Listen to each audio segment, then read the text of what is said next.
Karibu sana. Honorable, give us your remarks. Thank you.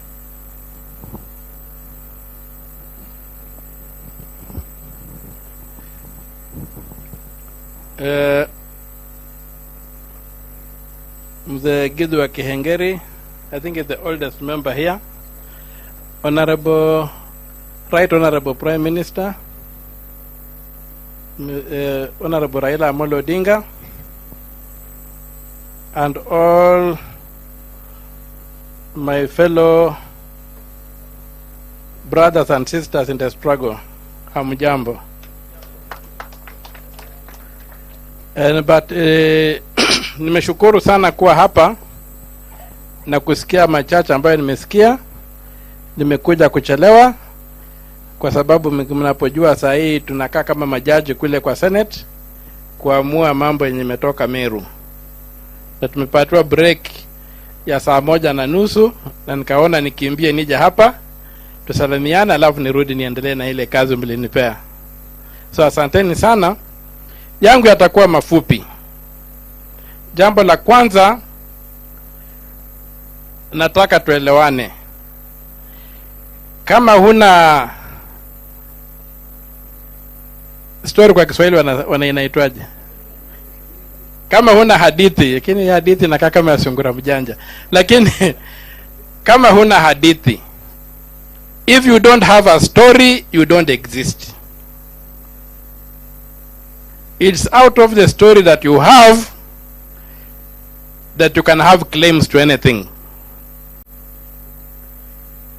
Today, the most powerful people in the world are the Jews as a community. Why? They have a very long story. And so, our story needs to be understood, needs to be documented, needs to be told. Should I speak English or Swahili? Swahili. Huh? Okay. So, hiyo hadithi yetu inataka tuielewe vizuri, tuweze kuiandika, tuweze kuitunza na tuweze kuitangaza. Ndio watu wajue kwamba sisi pia ni watu ambao wanatoka mahali fulani na wana mwelekeo fulani. Na ndio maana katika seneti tumeamua kwamba haya mambo haya makosa yaliyotendwa na wakoloni ni lazima yaandikwe. Na kwa sasa hivi tunajaribu kutengeneza tume ambayo tunataka kwenda kwa kila county yaandike ni vitu gani wakoloni walitenda. Kama walipora mali yenu, mlikuwa na dhahabu kama Kakamega, itaandikwa na tutafute hiyo dhahabu ilienda wapi na iregeshwe kwa wenyewe. Tumeelewana? What I'm saying is that right now in the Senate, we have made a decision to document the atrocities that were done by the colonialists in this country.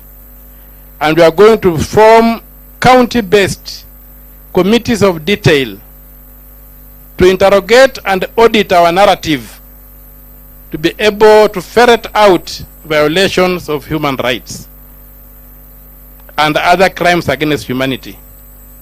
And then from there, we would want to make it a state project to demand reparations. It will not be done by NGOs. It has to be the state with the support of NGOs, not the NGOs leading the fight. That's what I think in the Senate we have resolved, and we are working towards the legal framework for doing that. Jambo la pili, huu msukumo ni kwamba tumesikia mzee Gidu akisema walikuja wakatunyang'anya haki yetu, mashamba yetu na kadhalika. Na sasa hivi kuna wale ambao bado wanaendelea kufanya hiyo kazi. Wanatunyang'anya haki yetu, wamekaa kwa muofisi, wanatuibia na wanatuletea umaskini. Hiyo ni lazima tukabiliane nayo. Na ndio maana sasa tukitoka hapa kwenye hii msukumo wa liberation wa ukombozi, lazima tuingie msukumo wa emancipation. Sijui kwa Kiswahili emancipation ni nini? Ridha. Ati? Emancipation kwa Kiswahili ni kwa English. Tumefanya ukombozi wa kujikomboa kwa mkoloni. Lakini hiyo kujikomboa ile ni kama kuvunja jela. Kama wewe umefungwa kwenye jela, alafu kuna kuja wakati wanasema hiyo jela lazima ifunjwe, itavunjwa alafu naambiwa wewe nenda nyumbani. Lakini utaenda sasa waangalie huna transport, huna nini. Jioni ikifika utarudi kwa jela, kwa mwenye jela useme si unisaidie nilale tu siku moja tena kwa hii jela nikijipanga kwenda nyumbani. Sasa tunasema kuvunja jela haitoshi. Ile haki yako ambayo ulipoteza ukiwa kwenye hiyo jela lazima upewe. Na ndio maana sasa tumeanza kuangalia kwamba mambo ya uchumi ni muhimu sana. Tuache porojo yote. Suluhu ya umaskini ni sisi wenyewe kujipanga na kusimamia uchumi wetu kwa njia ambayo inafaa. Tuanze kuangalia kwamba mali yetu ambayo tunatoza kwa ushuru inafanya kazi gani? Inatumika vipi? Na tuache mambo ya kutegemea mambo ya agriculture. At the backbone of the economy is agriculture. That's an insult in the 21st century. We must get into the service industry. We must begin competing with the rest of the world. We must begin embracing our comparative advantages. We must begin creating millionaires in our villages. We must see rich people across the country. And we are not going to do that just by repeating this mantra that agriculture. We must manufacture. Sasa hivi tunapigana kule bunge. Kuna ile mambo ya kutengeneza magari, automotive industry. Ukiangalia kulikuwa na agreement ilitengenezwa na UN 1958, ambapo ukisaini hiyo agreement mnaweza kuwa na kiwanda chenu hapa industrial area na mna manufacture kama ni carburetor ya Toyota ama ni filter ya Toyota, na itakuwa genuine original equipment yenye inaweza kuuzwa hata Uingereza. Kuna mabwenyenya hapa walikataa kusaini hiyo treaty. Mpaka sasa hivi hatujasaini. Hizo vita ndio tunapigana sasa hivi. Tunataka kujikomboa kiuchumi. Ule mtu anatukalia mzungu alienda, yale makosa alifanya tutamwandama. Lakini hata tukipata hiyo haitatushibisha. Lazima tuanze kujiuliza sisi kama watu wa dola hili ni vipi tutatajirika.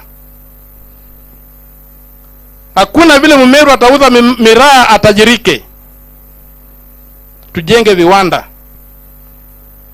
Tukianza kuingia kwa hizi industries zingine ambazo zinafanya hivi na vile, na kama motovia kwa tunajaribu kusukuma, tukiweza kutengeneza 40% ya motovia kwa hapa Kenya,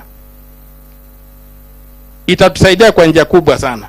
Na unapata shida imekuwa miaka yote watu walikataa kuweka vidole mahali fulani kwa sababu uchumi unaendeshwa na traders, not investors.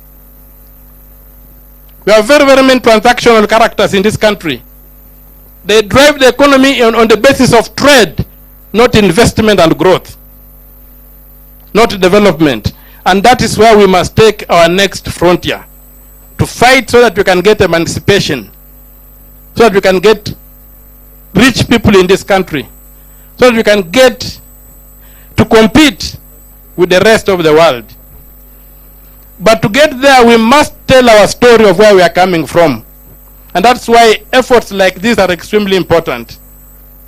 Because we must be able to remind people that at one time some people thought we did not deserve to live in this country.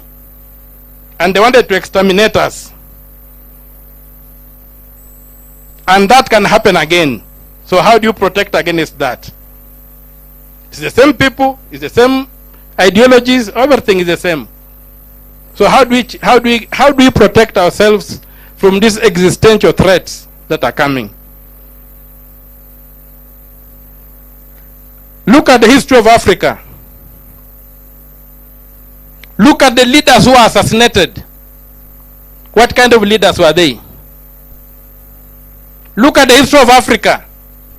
Look at the leaders who find it impossible to ascend to power even when they win elections. They can't ascend to power.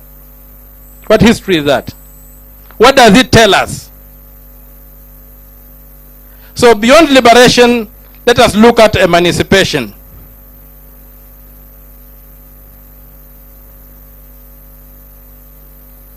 Let us look at emancipation. Let us transit from the narrative of Joshua into the promised land to Nehemiah coming back from Babylon. We are no longer in Egypt.